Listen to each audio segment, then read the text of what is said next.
Hello दोस्तों, स्वागत है आप सबका आपके अपने YouTube channel x for study में। आज हम आपके लिए लाए हैं एसएससी, रेलवे, बैंक, बीपीएससी एवं अन्य प्रतियोगिता परीक्षाओं के लिए महत्वपूर्ण प्रश्नों का सेट। आपको बता दूं कि ये सारे प्रश्न चैप्टर वाइज बहुत ही सिलेक्टिव क्वेश्चंस हैं। आशा करता हूं कि आपको ये वीडियो पसंद आएगा। तो चलिए शुरू करते हैं। आज का पहला प्रश्न है, मानव शरीर में प्रचुर मात्रा में कौन सा तत्व होता है? मानव के शरीर में प्रचुर मात्रा में कौन सा तत्व होता है? प्रचुर का अर्थ है ज़्यादा मात्रा में कौन सा तत्व होता है? तो आपके ऑप्शन है कार्बन, आयरन, नाइट्रोजन या ऑक्सीजन। इसका सही जवाब होगा ऑक्सीजन। ऑक्सीजन हमारे शरीर में सबसे ज़्यादा पाया जाता है क्योंकि इसकी मात्रा हमारे शरीर में 62% होती है। इसकी मात्रा 62% होती है हमारे शरीर में। ऑक्सीजन की मात्रा 62% होती है हमारे शरीर में। कार्बन की मात्रा 20%, हाइड्रोजन की मात्रा 10% और नाइट्रोजन की मात्रा मात्र 3% होती है।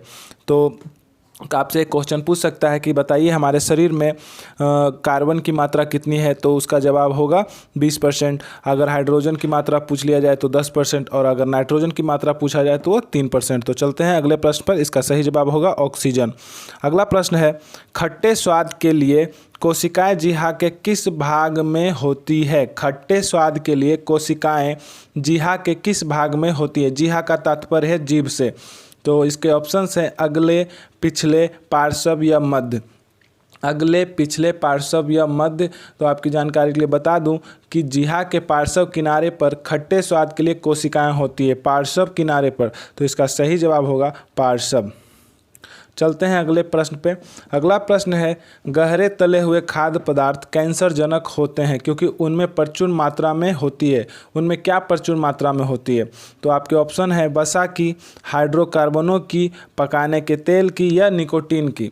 तो कहा जाता है कि गहरे तले हुए खाद्य पदार्थ कैंसरजनक होते हैं क्योंकि उनमें वसा की प्रचुरता होती है। खाद्य तेलों में उपस्थित ट्रांस फैट कैंसर के कारण हो सकते हैं। ट्रांस फैट, जो ट्रांस फैट होता है वह कैंसर का कारण हो सकता है। इसीलिए इसका सही जवाब होगा वसा। वसा के कारण कैंसरजनक रोग हो सकता है। चलते हैं अगले प्रश्न पे। अगला प्रश्न है, निम्नलिखित में से वह पदार्थ कौन सा है जो 14 वर्ष की आयु तक के बच्चे के विकास के लिए अत्यंत आवश्यक है? 14 वर्ष तक के बच्चे के विकास के लिए अत्यंत आवश्यक है। आपके ऑप्शंस हैं प्रोटीन, विटामिन, वसा या दूध। प्रोटीन, विटामिन, वसा या दूध। तो इसका सही जवाब होगा, इसका सही जवाब है प्रोटीन। इसका सही जवाब है प्रोटीन। प्रोटीन जो है 14 वर्ष के बच्चों के लिए अत्यंत लाभकारी होता है उसके विकास के लिए। प्रोटीन अत्यंत जटिल तथा नाइट्रोजन युक्त पदार्थ है। प्रोटीन के बारे में बता दूं कि प्रोटीन अत्यंत जटिल तथा नाइट्रोजन युक्त पदार्थ है। इसकी रचना 20 अमीनो अम्ल के संयोग से होती है। 20 अमीनो अम्ल के संयोग से। यह शरीर के पोषण के लिए अत्यंत आवश्यक है। अतः यह 14 वर्ष की आयु के बच्चे के विकास के लिए आवश्यक होती है। शरीर में इसकी मात्रा 14% है और यह सभी शरीर की नवीन कोशिकाओं का मुख्य आधार भी होता है। यह शरीर की मुख्य कोशिकाओं का आधार भी होता है। चलते हैं अगले प्रश्न पे। अगला प्रश्न है, नाइट्रोजनी आहार है। आपके ऑप्शन है कार्बोहाइड्रेट, लिपिड, प्रोटीन या लवण। इनमें से बताना है कि नाइट्रोजनी आहार कौन सा है।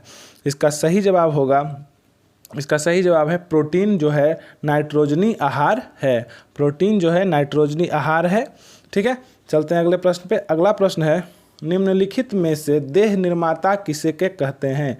निम्नलिखित में से देह निर्माता, शरीर का निर्माण करने वाला किसे कहते हैं? आपके ऑप्शन है प्रोटीन, कार्बोहाइड्रेट, विटामिन या वसा। प्रोटीन, कार्बोहाइड्रेट, विटामिन या वसा। तो इसका सही जवाब होगा प्रोटीन। प्रोटीन को देह निर्माता कहते हैं जो कि अमीनो अम्ल से मिलकर बनी होती है। प्रोटीन जो है अमीनो अम्ल से मिलकर बनी होती है, इसी कारण इसे देह निर्माता भी कहा जाता है। चलते हैं अगले प्रश्न पे। अगला प्रश्न है, लाल चने से कौन सा एंजाइम मिलता है? लाल चने से कौन सा एंजाइम मिलता है?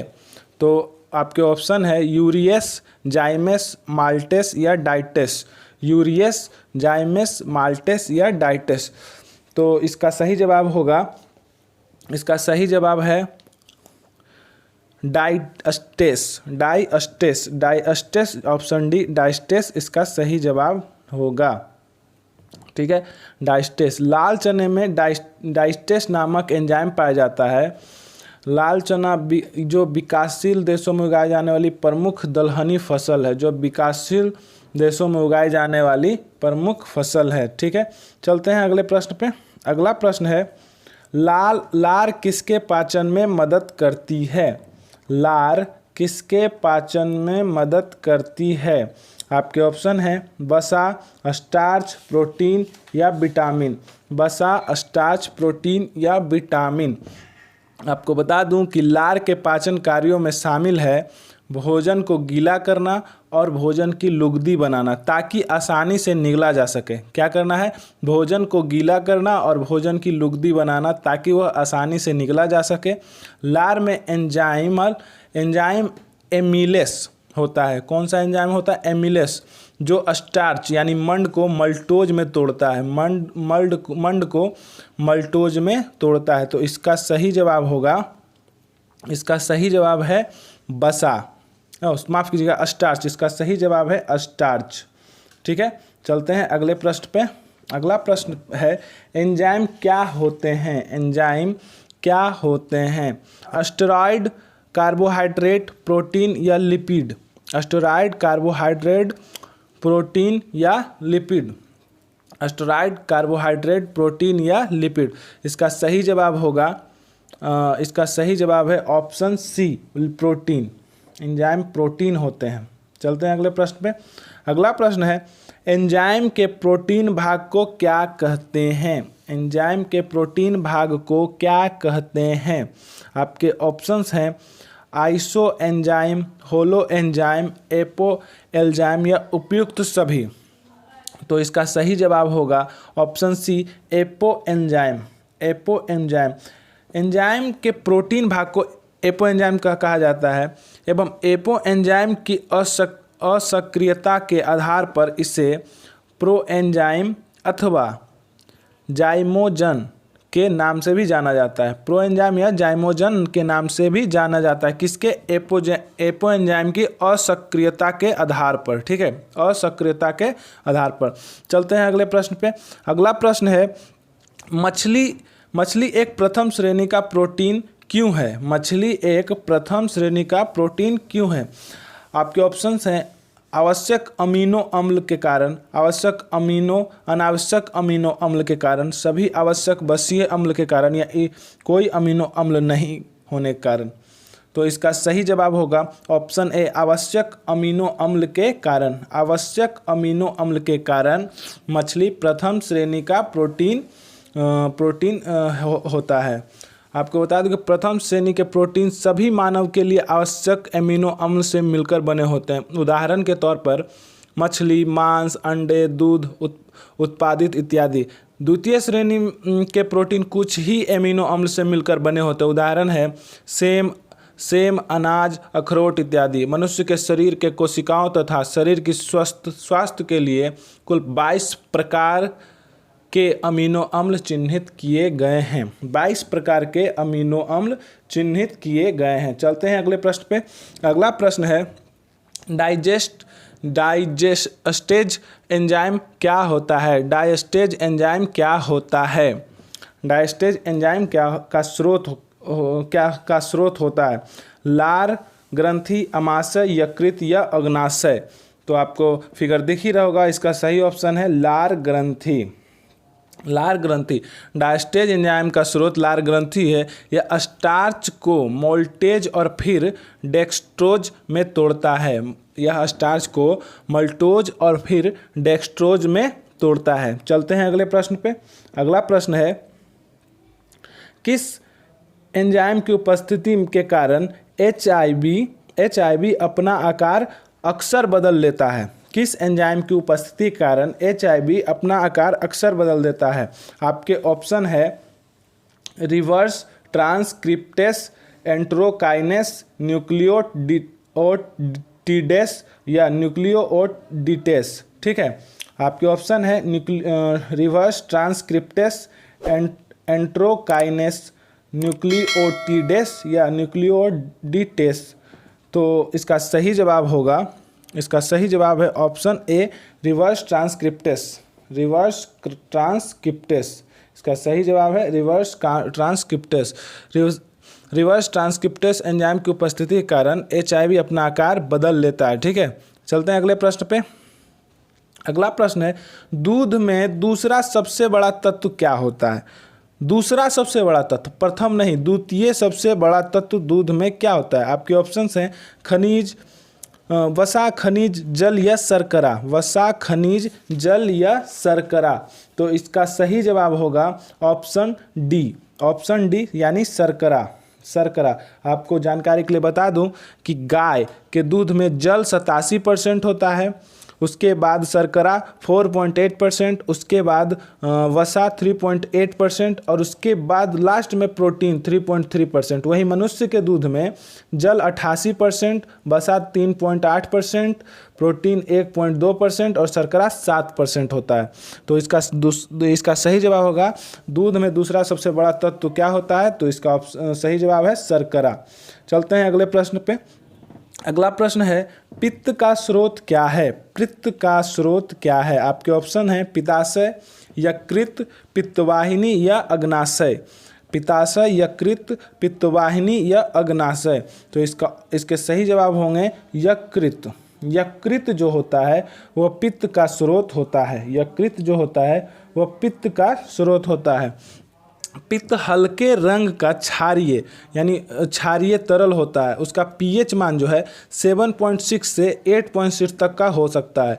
यह यकृत से बनता है। इसमें लगभग 97% जल, 0.7% पित्त लवण और 0.2% वित्त वर्णक होता है तथा यह 0.3 से 0.9% कोलेस्ट्रॉल भी होता है। यह लिपिड के पाचन एवं अवशोषण में सहायता करता है। ठीक है, यह किसके पाचन में सहायता करता है? लिपिड के पाचन या अवशोषण में सहायता करता है। चलते हैं अगले प्रश्न पे। अगला प्रश्न है, यूरिया किससे संश्लेषित होता है? यूरिया किससे संश्लेषित होता है? इसका आपके ऑप्शंस हैं यकृत, फेफड़ों, प्लीहा या वृक्क। तो इसका सही जवाब होगा यूरिया का संश्लेषण यकृत में होता है, यानी इसका सही जवाब है यकृत। यकृत यानी लीवर। यकृत इसका सही जवाब है। चलते हैं अगले प्रश्न पे। अगला प्रश्न है, मानव जठर में प्रोटीन पाचन के लिए उत्तरदायी अनुकूलतम परिवेश है क्या? मानव जठर में प्रोटीन पाचन के लिए उत्तरदायी अनुकूलतम परिवेश है क्या? क्षारीय, अम्लीय, उदासीन या बेसिक। क्षारीय, अम्लीय, उदासीन या बेसिक। तो इसका सही जवाब होगा मानव जठर में प्रोटीन पाचन अम्लीय माध्यम में होता है। अम्लीय माध्यम में होता है, तो इसका सही जवाब है अम्लीय। अम्लीय। चलते हैं अगले प्रश्न पे। अगला प्रश्न है, लीवर किससे भरपूर होता है? लीवर में भरपूर मात्रा किस चीज़ की होती है? तो आपके ऑप्शन है शर्करा, वसा घुलनशील विटामिन। वसा घुलनशील विटामिन, खनिज या प्रोटीन। तो इसका सही जवाब होगा वसा घुलनशील विटामिन। वसा घुलनशील विटामिन, जो कि लीवर वसा घुलनशील विटामिन से भरपूर होता है, क्योंकि लीवर में वसा घुलनशील विटामिन का संग्रहण होता है। ठीक है, चलते हैं अगले प्रश्न पे। इसका सही जवाब होगा ऑप्शन बी। अगला प्रश्न है, सब्जियां जल्दी खराब हो जाती है क्योंकि उनमें अधिक मात्रा में होता है। क्या मात्रा? अधिक मात्रा में होता है। तो आपके ऑप्शंस हैं शर्कराओं की, जल की, विटामिनों की या एंजाइम की। इसका सही जवाब होगा सब्जियां जल्दी खराब हो जाती हैं क्योंकि उसमें जल अधिक मात्रा में होती है, जल के कारण। तो इसका सही जवाब है जल के कारण, यानी जल की। ठीक है, अगला प्रश्न है, निम्नलिखित में से कौन सा अंग ग्लाइकोजन और ग्लूकोज में बदलता है और रक्त को शुद्ध करता है? आपको जैसा कि फिगर में दिख रहा है, तो इसका सही जवाब यकृत ही होगा। यकृत आवश्यकता से अधिक ग्लूकोज शर्करा को ग्लाइकोजन में बदलकर इसका संग्रहण कर लेता है। इस प्रक्रिया को ग्लाइकोजेनेसिस कहते हैं। रक्त में ग्लूकोज शर्करा की कमी पड़ने पर जो संग्रहित ग्लाइकोज को वापस ग्लूकोज में बदलकर रक्त में मुक्त कर देता है। इस प्रक्रिया को क्या कहते हैं? ग्लाइकोजिनोलिसिस। ग्लाइकोजिनोलिसिस। ठीक है, अगला प्रश्न है इसका सही जवाब होगा यकृत। चलते हैं अगले प्रश्न पे।